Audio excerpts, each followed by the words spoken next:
Les enveloppes méningées. Elle a pour but de mettre en évidence des signes d'irritation des méninges, réalisant le syndrome méningé, qui est dû soit à une méningite, inflammation des méninges en réponse à une infection bactérienne ou virale, ou même parasitaire, soit une hémorragie méningée. Très bien. Il faut savoir que le syndrome méningé, par définition, le syndrome méningé est l'ensemble des signes fonctionnels et physiques réels qui sont dus à une irritation ou qui font suite à une irritation méningée. L'irritation méningée, on vous dit que les méninges, c'est quoi les méninges? Les méninges sont les différentes couches, principalement lipidiques, qui recouvrent le système nerveux central et qui ont un rôle de quoi? Ils ont un rôle de nutrition, ils ont un rôle de protection mécanique, quand il y a une chute ou un traumatisme, les méninges protègent le système nerveux central. Très bien, la sécrétion et la résorption du liquide céphalorachidien. Le liquide céphalorachidien est sécrété au niveau du plexus choroïde, et il subit une voie où il doit être absorbé par les méninges pour être envoyé vers des sinus veineux pour rejoindre la circulation générale. Très bien. Donc, sécrétion et absorption du liquide céphalorachidien. La protection chimique du système nerveux central, elle constitue une barrière lipidique, la barrière hémato-encéphalique, ou la barrière hémato-méningée, ou la barrière méningo-encéphalique. Il y a trois barrières, il y a trois types de barrières. Il y a la barrière hémato-méningée, c'est la paroi entre le liquide céphalorachidien et le sang. Il y a la barrière méningo-encéphalique, qui est la barrière entre le liquide céphalorachidien et le cerveau. Il y a la barrière hémato-encéphalique entre le sang ou le cerveau. Quel contact? À travers la barrière. À travers la barrière. Donc, protection chimique, protection physique, la protection physique contre les chocs mécaniques, mais aussi contre les chocs thermiques. Elle protège contre les variations de température. D'accord? Très bien. Elle est constituée de trois méninges, la primaire, l'arachnoïde et la dure mère. D'accord? Très bien. L'irritation des méninges va créer un syndrome méningé. D'accord? Alors, l'irritation des méninges, le syndrome méningé, il peut être dû à une méningite. La méningite, c'est une inflammation. C'est une inflammation qui peut faire suite à une infection ou pour une autre cause. Je peux avoir d'autres causes de méningite. Je peux avoir plusieurs causes de méningite. Très bien. L'essentiel, c'est que la méningite, c'est une inflammation. Ou là, une hémorragie méningite. Une hémorragie méningite. L'hémorragie méningite donne aussi un syndrome méningé. D'accord? Très bien. Très bien. Très bien. Donc, le syndrome méningé, il est divisé en deux parties. Il y a le syndrome méningé fonctionnel ou le syndrome méningé physique.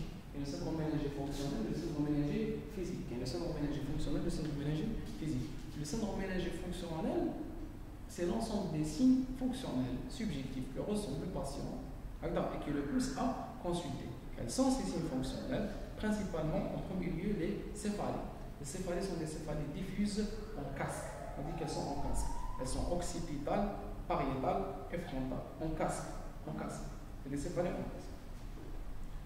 Elles sont résistantes aux ondalgiques. Elles sont insomniantes. Elles ne laissent pas les patients dormir. Elles sont brutales. Bon, elles sont importantes et elles sont d'apparition brutale. L'apparition, elle n'est pas brutale, elle peut être progressive.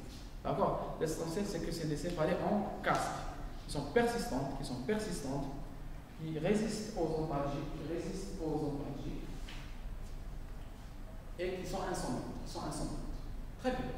Donc, c'est les céphalées. Ensuite, maintenant, les vomissements. C'est des vomissements faciles en jet ou en fusée. Voilà. Donc, malheureusement, je me fais les efforts de vomissement, comme dans les situations où le vomissement est dû à une atteinte digestive.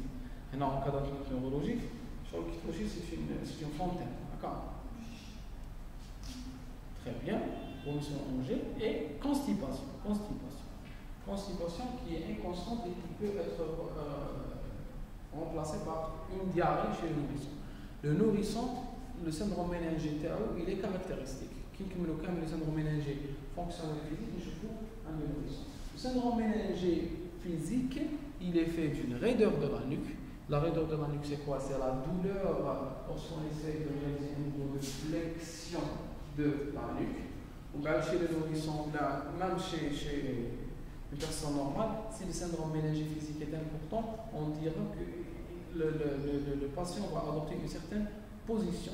Il va être couché en décubitus latéral, avec une extension de la nuque. On dira qu'il est positionné en position de chien de fusil. Est-ce que vous connaissez le chien de fusil?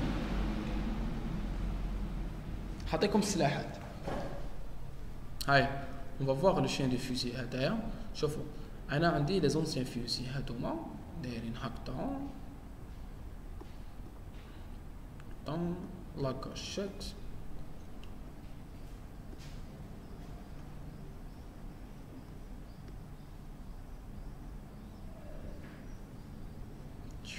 دايروا دوبل فوزي يعني.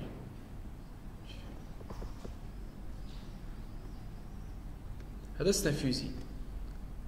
لما فين يشوفوا المسلسلات تشوفوا كون quelqu'un زعما menace quelqu'un de le tuer نديروا له هنايا الاخر واش يدير زعما واحد يطير il va tirer qu'est-ce qu'il fait il prend ce chien هذا هو le chien du fusil où il appuie dessus وين يهبطوا هكا هذا يهبط لتحت parce que هذا le chien de fusil en avant كاين le marteau بعد le marteau c'est lui qui va percuter la balle, la base elle contient de la dynamite éclate et la balle sort. D'où le principe des anciens fusils. Une balle, c'est quoi? C'est du fer ou là du plomb, d'accord? Sur la base il y a de la dynamite. Je sais pas le quoi بس 5000 تاع بكري. عرفتي بيهم ولا بتعرفي شي الكوابس؟ Oui, c'est les filles chez le propriétaire والدراري chez الكوابس. هذاك فين زوج.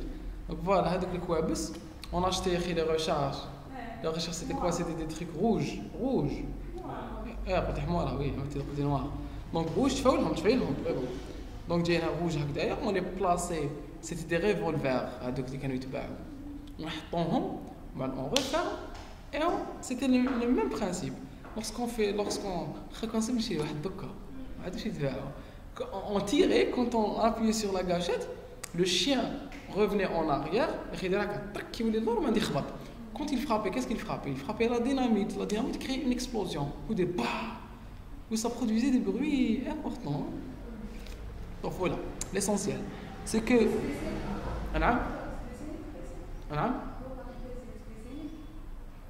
Donc oui, vous ne regardez pas.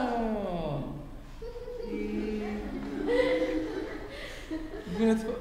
Je suis vraiment désolé. Avec on va faire c'est le data show. Place là que tu peux les dessins.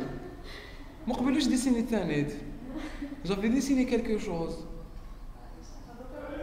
Il faut regarder la vidéo. Je vais vous montrer le fusil. Je suis bête. Désolé. How le fusil. À côté vous.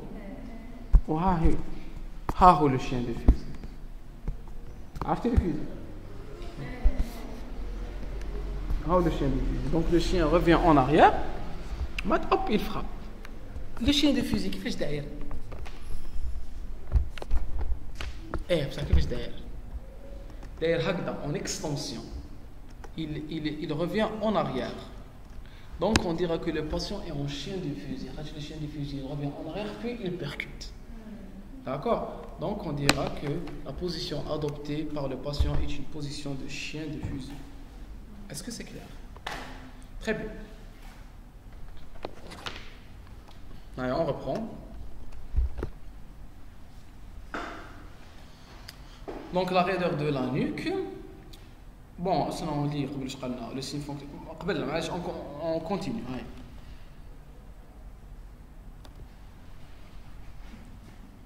Le signe fonctionnel en réalisant le trépied méningétique, céphalée, permanente, diffuse, exagérée par les mouvements, le bruit et la lumière. Oui, il y a une phonophobie et une photophobie. Photophobie, c'est la peur de la lumière. La phonophobie, c'est la peur du bruit. Très bien. Ou une intolérance au bruit et à la lumière, une constipation et des vomissements. Les céphalées sont les signes les plus constants. Les signes physiques sont des signes de contracture musculaire. La raideur de la nuque, la tentative de flexion passive de la nuque s'accompagne d'une résistance permanente et douloureuse. Elle peut entraîner une triple flexion des membres inférieurs. C'est le signe de Bradzinski. C'est le signe de Bradzinski. Il y a deux signes, il y a le signe de Bradzinski et le signe de Curring. Très bien. Donc le signe de Bradzinski, c'est quoi? Lorsqu'on élève la nuque, il y a une triple flexion. On élève la nuque, il y a une triple flexion. C'est le signe de Bradzinski.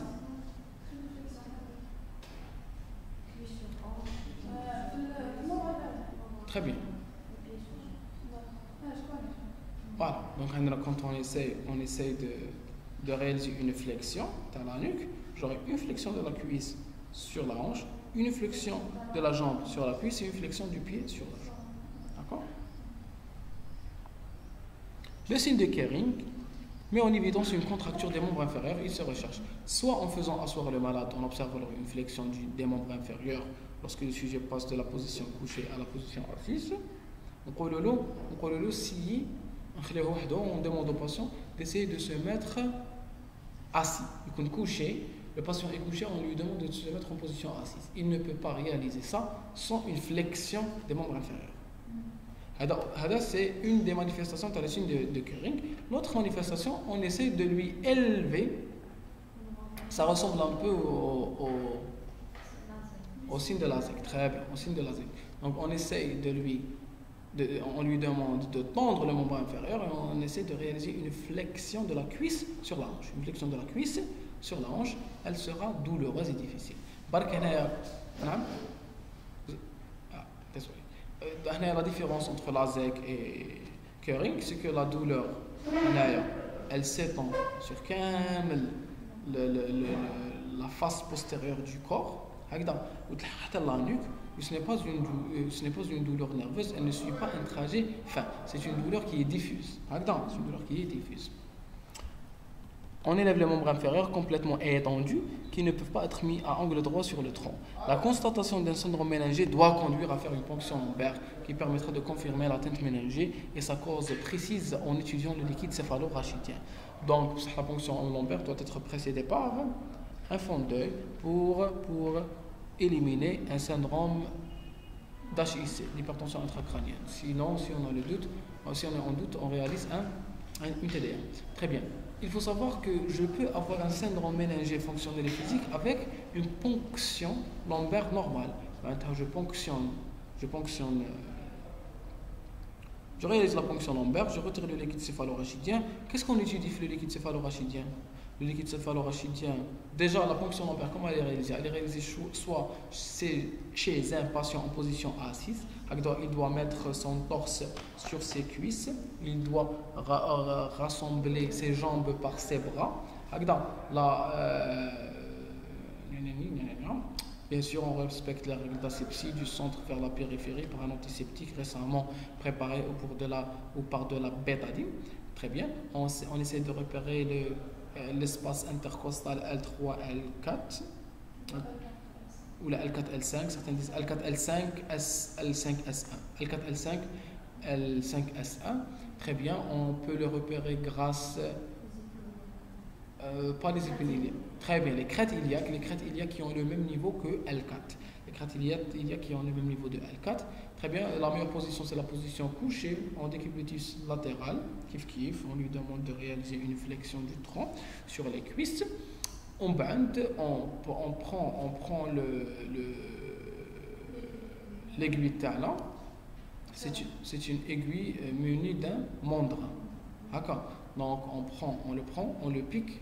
La piqûre doit être verticale, médiane, très bien, verticale, perpendiculaire, médiane, un peu oblique vers le haut, et on pique, et dès qu'on sent une résistance qui se relâche, qui est la résistance de la dure mère et des ligaments interépineux, hop, dès qu'il y a cette résistance et que cette résistance est vaincue, on s'arrête et le liquide commence à couler. On commence à apprécier déjà la pression avec laquelle il coule.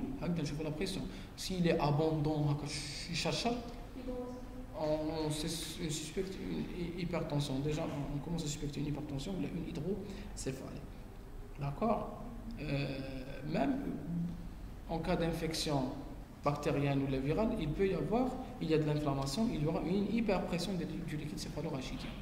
Donc la pression avec laquelle il coule, sa couleur ou son aspect, qui peut être de couleur normale ou la couleur normale, c'est une couleur transparente, eau de roche.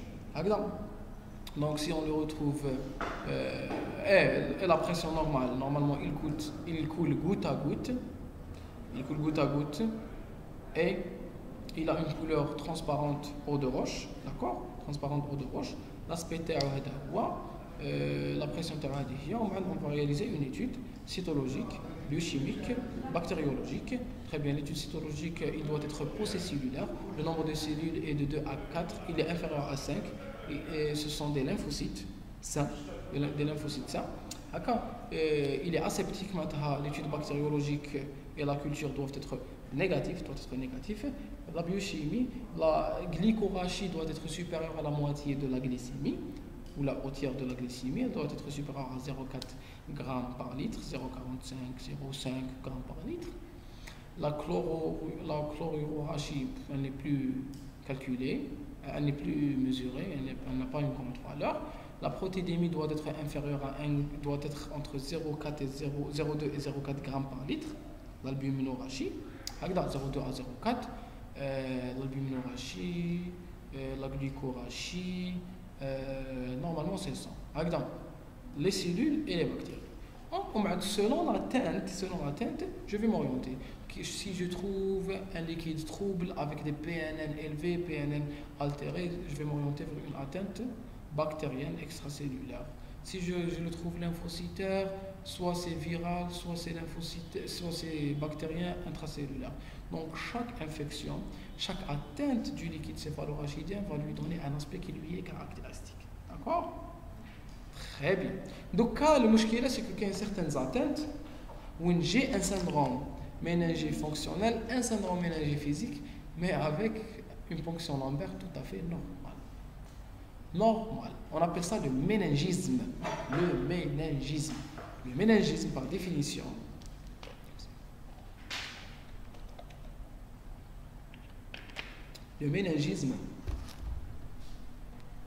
est la présence d'un syndrome méningé physique et fonctionnel avec une PL normale.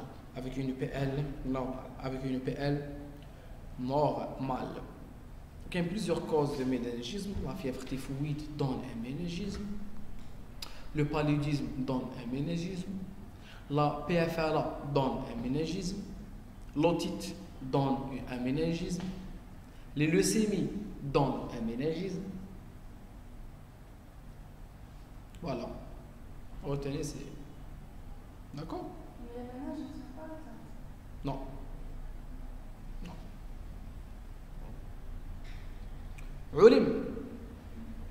On s'arrête ici.